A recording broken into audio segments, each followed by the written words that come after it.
Greetings and salutations, magical chemists. Today we're going to talk about the glories of limiting and excess reagents. Reagents, by the way, is just a fancy word for reactants. The limiting reactant is the one that will be completely used up during a chemical reaction. This determines all other amounts, both the amounts that are used up of the other chemicals and the amounts that are produced. The excess reactant, on the other hand, it's kind of in the name. The excess reactant will not be completely used up during the chemical reaction. It's going to have some leftover at the end. There's something else that I briefly want to mention, even though it doesn't have an immediate connection to limiting and excess. It's called percent yield. Percent yield is a method we use to calculate the effectiveness of a chemical reaction. To calculate the percent yield, you have to compare the actual yield to the theoretical yield. Now, the actual yield is what it sounds like. It's what you actually get if you're doing the reaction in a laboratory setting. Your theoretical yield is what should have been produced in a perfect world if 100% of your limiting reactant was turned into a product. This, of course, is calculated with stoichiometry. The key to a percent yield problem is to remember that your theoretical yield is always calculated from your limiting, and that's the math answer that you get. The actual yield, if you didn't actually do the lab, has to be given to you. So then, it's just a normal percent calculation, right? You take what you actually got, divide by what you should have gotten, times 100, and boom. Okay, let's go back to that fun limiting excess stuff. You might remember that this is where the math gets lots of fun. There are actually lots and lots of different ways to find the limiting reactant and do the associated math. I am going to present two of these ways to you because they are the fastest ways that I know. However, if you know a different mathematical way of solving these problems, you are welcome to do so as long as you are clearly showing your work. On free response. Multiple choice, as long as you can get to the answer, you win. The first method is the most time efficient, and thus it is great for multiple choice. In this method, you're going to calculate the number of moles of each reactant, if you don't have that already. And then you'll just divide the moles of each reactant by the coefficient from that reactant from the balanced reaction. Then you just compare the numbers you got. Whichever reactant produced the smaller number at the end, that one's limiting. This is a really quick way to figure out which's limiting and what's excess, and sometimes that's all you need. The disadvantage of this particular method is that you haven't actually really calculated anything yet. So if they ask you to go further, for instance, to find how much of your excess is left over or how much product was actually produced, you still have to move forward and calculate whatever they asked for. So you have to be very strategic on these problems. Make sure you look and see what you're trying to solve for before you choose the method that will be most time efficient and comfortable for you. The second method you might have seen before, we're going to use something called a BCA table, sometimes called a rice table, to calculate the ending number of moles for both reactants and products. In a BCA table, the reactant that's entirely used up is the one that's limiting.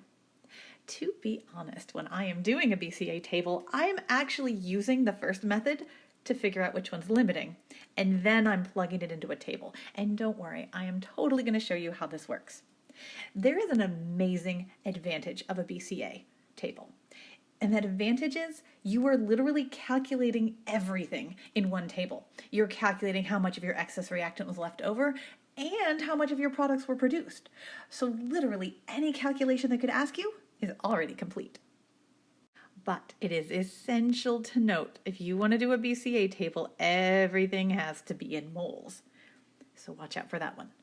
Not that you're not going to need moles eventually anyway, but if you forget this step, the entire calculation table will be inaccurate. So that's why I highlighted it so boldly. I am entirely aware that talking to you about these methods doesn't necessarily make any sense. So what we're going to do is we're going to try a practice problem, and we're going to try it with both methods, so you can see how each of them works and kind of the advantages and disadvantages. And then we'll have a practice problem for you to try to apply your newfound knowledge. Let's take a look at this example problem. It says methanol is combusted according to the balanced equation below. Ooh, they were nice. It gave you a balanced equation. It says you have 50 grams of methanol and 50 grams of molecular oxygen. Watch out for that phrase molecular oxygen, by the way. It sounds fancy, but it just means diatomic oxygen, or O2, oxygen as a molecule. What they're asking us to calculate here is how many grams of our excess reactant remain unreacted. How much is left over at the end? Okay, we're going to start off with method 1 because that's going to allow us to determine what our excess reactant actually is. Now, I do want to point something out. It is essential that you can recognize that a problem is limiting excess, even if they don't use keywords like, hey, excess reactant. If they don't use excess or limiting in the problem, you still need to be able to recognize a limiting excess problem. How, you might ask? Well, it's actually pretty easy.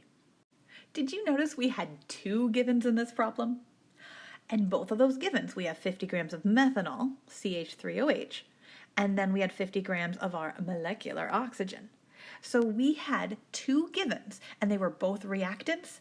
That means, I don't know, maybe it's the perfect amount, and they're both going to be used up, but maybe one will be left over. And that's when it's a limiting excess problem. So that's what you're watching for. 2 or more givens that are all reactants. Okay, let's now go ahead and try method 1 and figure out first what is limiting and what is excess. In both of the methods that I'm presenting, that if you're given grams, and we were, your first step is to convert from grams to moles. Well, that's easy peasy. We just have to take the given number of grams and divide by the molar mass on the periodic table. Interesting thing here you might have noticed, the molar mass of both methanol and oxygen are pretty dang close to being the same, about 32 grams per mole, and the starting quantity of both was equal. So here's why I want you to watch out. Because some people would do this calculation and be like, oh, it's exactly the same number of moles of each. That means neither one is limiting or excess, and nothing's left over. Boom, I'm done with this problem. 0 grams left over. Don't do that. There is one essential step here that you cannot forget. After converting to moles, you have to divide by the coefficient for each chemical from the balanced chemical reaction. So for methanol, since it has a coefficient of 2, we get 0.780, but O2 has a coefficient of 3. Now we have numbers that we can compare, and it is clear that the number for oxygen is smaller, right? 0.52 is smaller than 0.78. That means O2 must be limiting and methanol must be in excess. Hopefully that kind of makes sense. If you have equal moles, but it takes 3 oxygen molecules getting used up every time 2 methanol molecules get used up, you're going to use up the oxygen first. Okay, now we actually have to solve the problem. Here's why this method is so useful. Because once you know the limiting, that means the limiting is always your given for any calculation you do, no matter what else they ask you about this problem. Any calculation starts with your limiting, so it's going to start with O2. And I'm lazy, I already know the moles of O2, so I'm just going to start with the moles of O2. And now I have to figure out how many grams of excess reactant didn't react. Well, you know what I have to calculate first? How many grams of reactant, or of the excess reactant, actually did react. And that's just straight up stoic, starting with my limiting as my given. So if I know how many moles of O2 I have, I just do my delightful mole ratio using coefficients from the balanced equation. That'll tell me how many moles of CH3OH got used, but of course I need grams because they wanted me to convert to grams. And so then, I plug into my calculator. Lots of fun. Here's where you want to watch out. You cannot stop here. This is the amount of grams of methanol that was actually used. But that's not what the question asked. It wanted to know how much was left over. But, I know how much I started with, right? I started off with 50 grams of methanol. So if I only used 33.3 grams of methanol, if I want to find out how much is left over, I just subtract. Please make a note.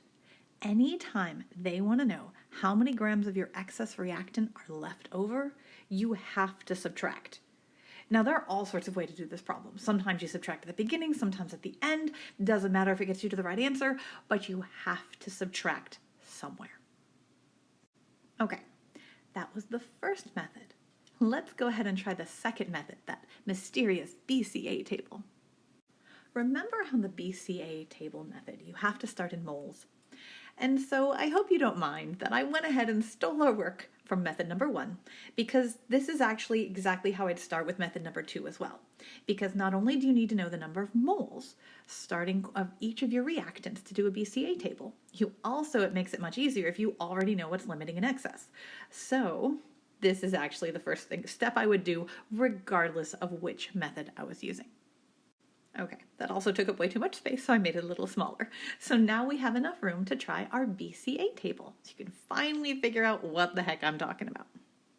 A BCA table is matched to the chemical reaction. So the first thing, the easiest thing, is to go ahead and actually, pause. Keep moving things around, but I realize we can be more efficient. Because things are tied to the chemical reaction, honestly, if I don't have space underneath the reaction, which I didn't a second ago, I was just going to rewrite the chemical reaction. But we don't have to do that. Instead, we can have enough space under the chemical reaction, so we just put a column, a B, a C, and an A. In case you've been wondering, totally mystified, what BCA stands for, it means beginning, change, and after. The B row is going to be the easiest to fill out. As long as you've calculated moles, you're literally just putting in the beginning or starting quantity of moles for each. Well, we already calculated the beginning quantity of moles for the reactants. For the products, you might be thinking, how do I do that? They didn't even mention them. Exactly, they didn't mention them, which means we don't have any, so we just put a 0. So these quantities are all the beginning amounts in moles of both reactants and products. For the change, we're just putting down either, well, if it's a reactant, how much got used. If it's a product, how much got made. We always start with the limiting, because the limiting, of course, is the one that gets used up entirely. So I already know if I started off with 1.56 moles of O2, my limiting, 1.56 moles are going to get used up. So I literally just subtract 1.56 moles. To find how much is left after, well, I take the beginning and I add what's ever in the change. And of course, it better be, because it's my limiting. I don't have any left over. It's 0 at the end. That's how you know you did it right. But that was the easy column. How the heck am I supposed to figure out the change in the other columns? Well, stoichiometry, of course. And your stoichiometry will always start with a given of your limiting reactant. So if I'm starting with 1.56 moles of O2 and I want to figure out how much methanol gets used, well, that's just a quick multimole ratio. Since that's a 3-to-2 ratio, if I used up 1.56 moles of O2, only 1.04 moles of methanol must have been used. So that's what I subtract away. I subtract that 1.04 moles of methanol. And then I just do, a little bit of math. 1.56 minus 1.04. With sig figs, that gives me 0.52 moles must have been left over. Now, I would like to point out, since the only thing we're looking for is how many grams of excess reactant, we could take that and run. We just take the number of moles of excess and then convert it to grams of excess. And that's it. That's the whole problem. I do want to go ahead and complete the table, even though you don't need it for this problem, just as a way to practice how the heck you fill out this BCA table. Here's one of the best things about a BCA table. Anytime that your coefficient is the same, like there are 2 methanol molecules used for every 2 carbon dioxide produced, well, mathematically, that means this would be the same, right? The number 2 didn't change. I just changed the chemical, CHO3, to CO2. So mathematically, if I already did the math for that particular change, I don't have to do the math again. But be cautious. CO2, of course, is a product. You're not subtracting a product, which would be hard since you don't have any. You're producing a product. So products will always have a positive value in the change column. And if I made 1.04 moles, and I didn't have any to start with, that means afterwards, I got 1.04 moles.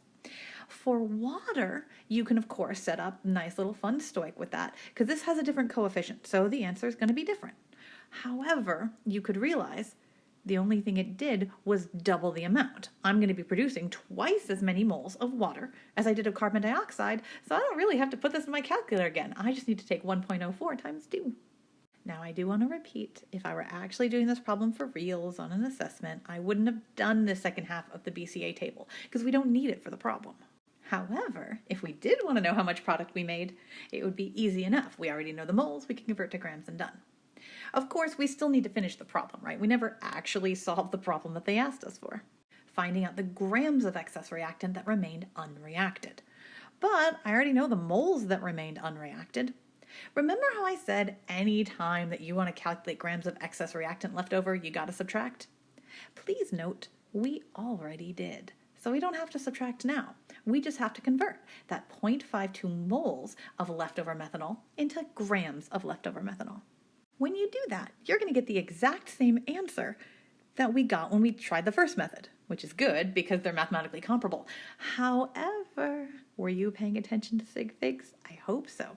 Because of the way we subtracted in the middle with moles instead of grams, we only had 2 sig figs here. So we actually have to round our final answer to 2 sig figs.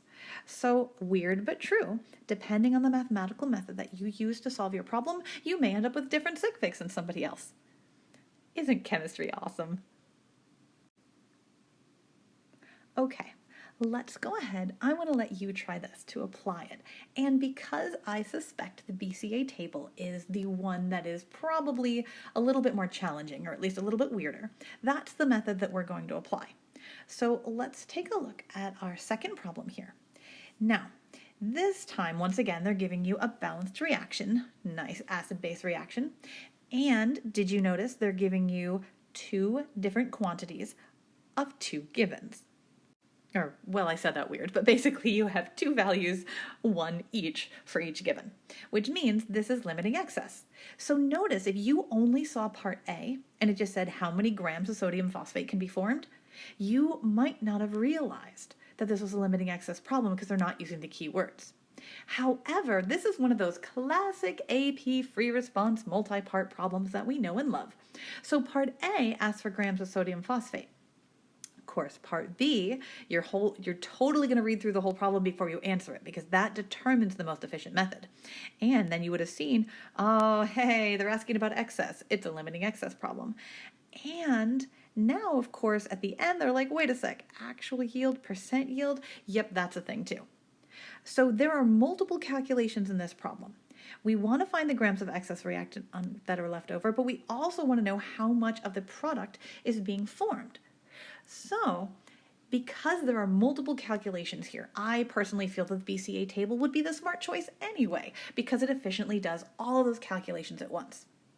Now, before you can start your BCA table, there are a couple of things you need to do. I would like you to try them. Go ahead. What is the first thing that you need to do before you can start your BCA table? Go ahead and try it, and when you're ready to check your answer, unpause the video. If you said, I need to calculate the moles of each and divide by the coefficient to figure out which one's limiting, you win. Let's do it. Did you notice that we gave you some helpful information in the problem? The molar masses for both of the reactants. Watch out for helpful little time savers like that.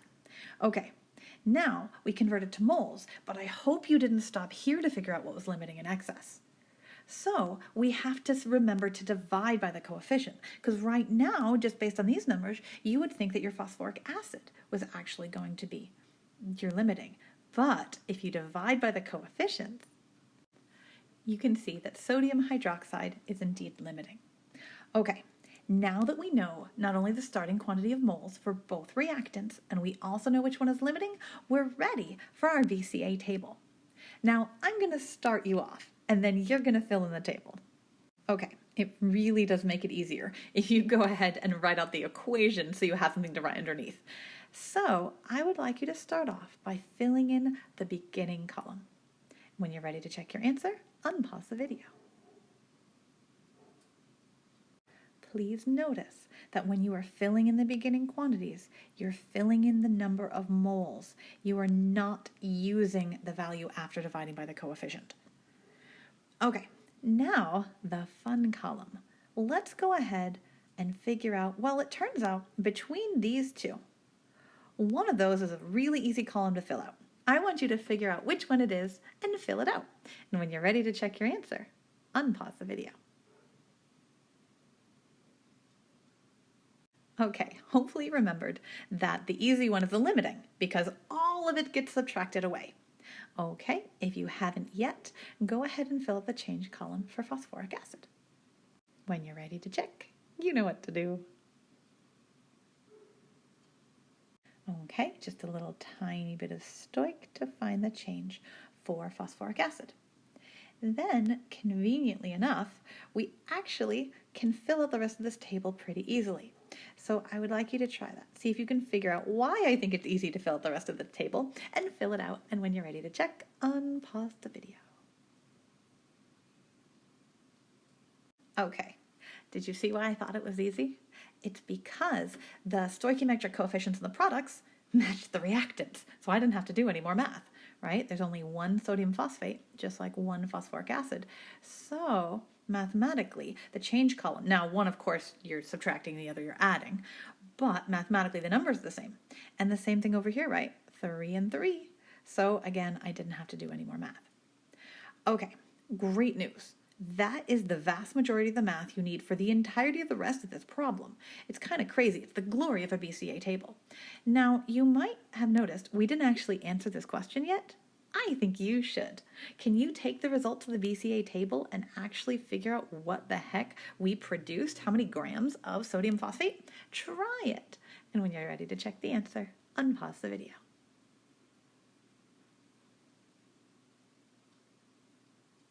It was just one more step. We already knew the moles of sodium phosphate produced. We needed, of course, to find the molar mass, multiply by that, and that'll tell us how many grams were produced. Okay, the good news is you can probably solve B and C with very little effort now. So let's go ahead and try that. First, go ahead and use the work that we did in part A to find the grams of excess reactant. When you're ready to check your answer, unpause the video. I want to remind you, we already found out how much was left over. So all we had to do is convert the moles of excess into grams of excess. Okay, one more problem. Go ahead and give it a shot. What do you think the percent yield is? And when you're ready to check your answer, unpause the video.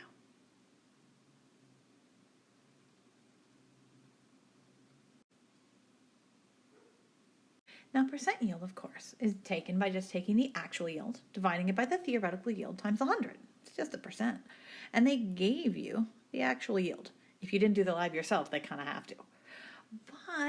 But you might be thinking, that's all fine and good, but what the heck is the theoretical yield? How am I supposed to know that?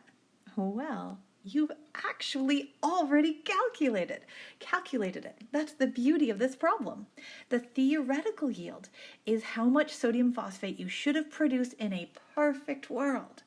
And that is what you calculated with stoic, all the way back in part A. In a perfect world in which every single molecule of your reactants made it into the products, we should have gotten 24.32 grams of sodium phosphate. Of course, we only actually got 15 grams. So when you do the math, we got a not so great, but functional 61.68% yield. And there you have it. So thank you for playing with the glories of limiting and excess reagents and percent yield.